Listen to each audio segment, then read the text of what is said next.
Torrance and Redondo Beach sit right next to each other in the South Bay area of Los Angeles. Both have amazing schools, beach access, and great neighborhoods. But the price difference can be significant. So is Redondo Beach actually worth the premium? I sell in both cities, and I'm giving you the honest comparison here in this video. Hello, I'm Frank Kenny with Living in Los Angeles South Bay, and today we're doing a head-to-head comparison of the two most popular cities in the South Bay, Torrance and Redondo Beach. Same coastline, similar schools, but very different price tags. I'm going to break down the pricing, schools, lifestyle, and hidden differences that most people miss. Before we get into it, make sure to like and subscribe so you always get the inside scoop on the housing market. The price cap is $400,000 to $600,000 and growing. So let's start where everyone starts, with the money. Torrance has a citywide median home price of around 1.3 to 1.4 million. That ranges from just under $1 million in North Torrance to $1.5 million plus in South Torrance and $2 million in the Hollywood Riviera and Seaside pockets. Redondo Beach's median sits just under $2 million citywide. North Redondo averages roughly about 1.7 million and South Redondo runs around 2.6 million or higher as you get closer to the water. In March 2026, the average sold price in Redondo was over $2 million. Now that's a big gap. For some buyers, that's the difference between getting in the market and not.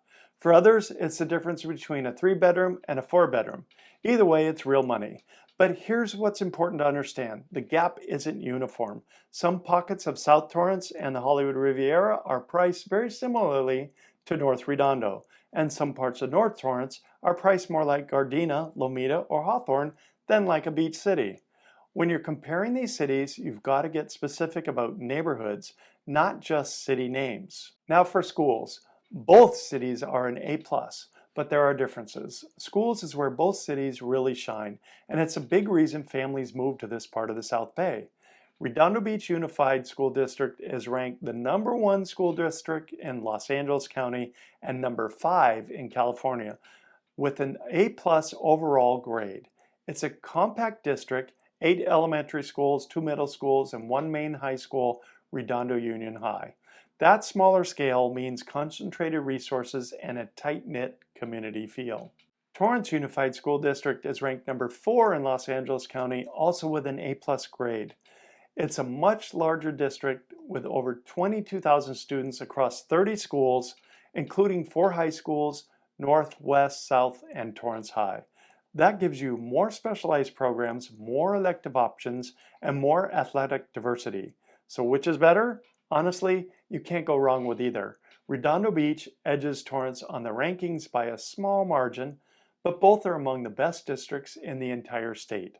The bigger question is what kind of school experience you want for your kids, a smaller, more intimate district, or a larger one with more options.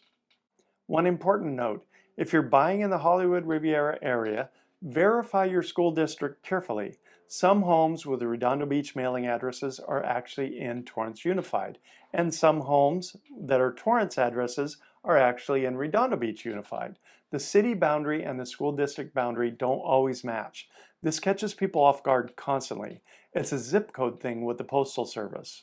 Lifestyle for beach city versus beach adjacent. This is where the two cities really diverge, and it's honestly the main reason Redondo commands a premium.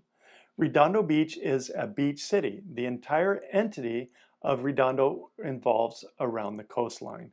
You've got the Redondo Beach Pier, King Harbor Marina, the Strand Bike Path, Riviera Village, and the beach itself. Weekend life is walking to the pier for lunch, renting a kayak at the harbor, or strolling the Esplanade at sunset. North Redondo is a bit more inland and suburban, but even there, you're a short bike ride from the water. The city has a walkability score of 75 and a strong active community feel. Torrance is beach adjacent with a lot more to offer inland, even though it does have a beach. South Torrance and the Riviera pocket give you a genuine coastal lifestyle, but the majority of Torrance is more suburban. What Torrance offers instead is the Del Amo Fashion Center, one of the largest malls in the country, extensive parks, a thriving dining scene in Old Torrance, a massive job base with Honda, Boeing, and aerospace companies, and diverse housing options from 900 to 3 million. and an airport if you're into that kind of activity. Think of it this way: Redondo Beach is a lifestyle city. Torrance is a lifestyle plus practicality city. If your priority is, I want to live at the beach, Redondo is hard to beat. If your priority is, I want great schools, great amenities, and I'd like to keep $400,000 in my pocket while still being close to the beach, Torrance makes a very strong case. So size, inventory, and housing diversity.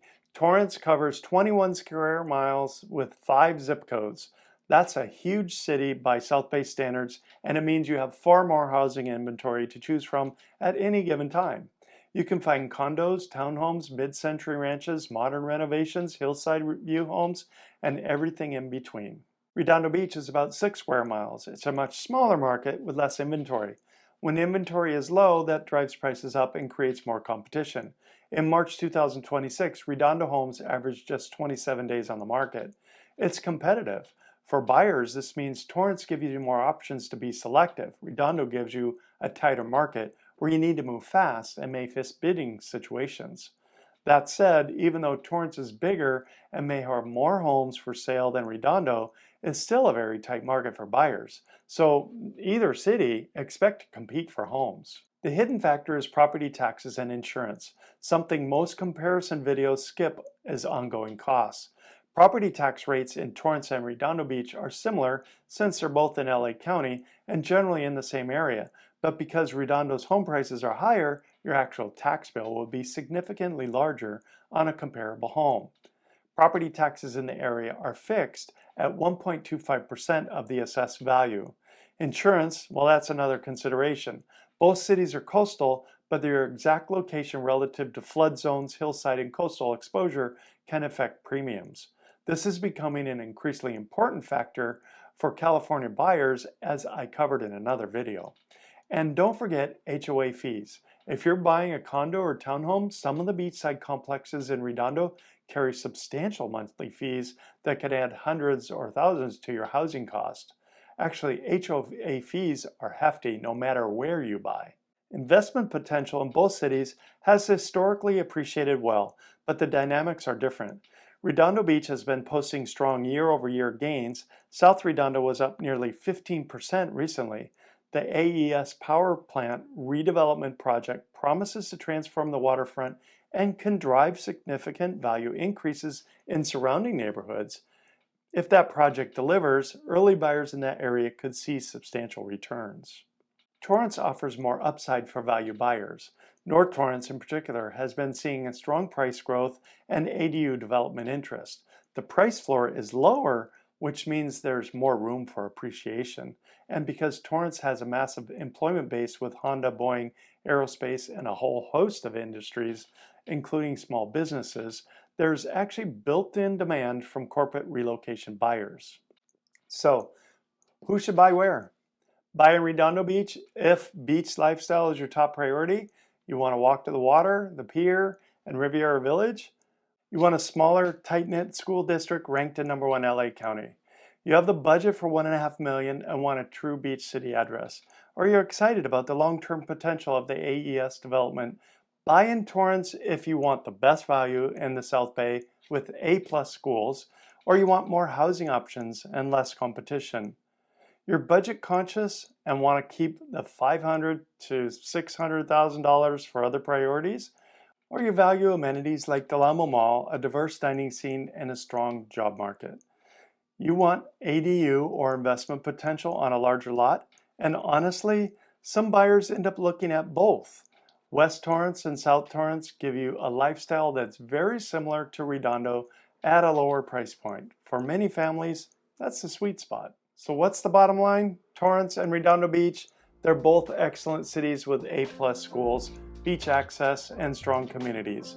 The difference comes down to how much you value living in a beach city versus living near the beach, and whether that difference is worth $500,000 or more to you. There's no wrong answer, but there's a right answer for your specific situation, your budget, and your priorities. If you want help figuring out which city or which neighborhood is the best fit for you and your family, reach out to me. I know both cities inside and out, and if you're an agent that has questions about this comparison, please reach out to me as well. Please like and subscribe so you're guaranteed to get all of our current helpful videos, and please feel free to share these useful videos with your family and friends. Well, I'm Frank Kenny with Living in Los Angeles South Bay, and I'll see you on the next video.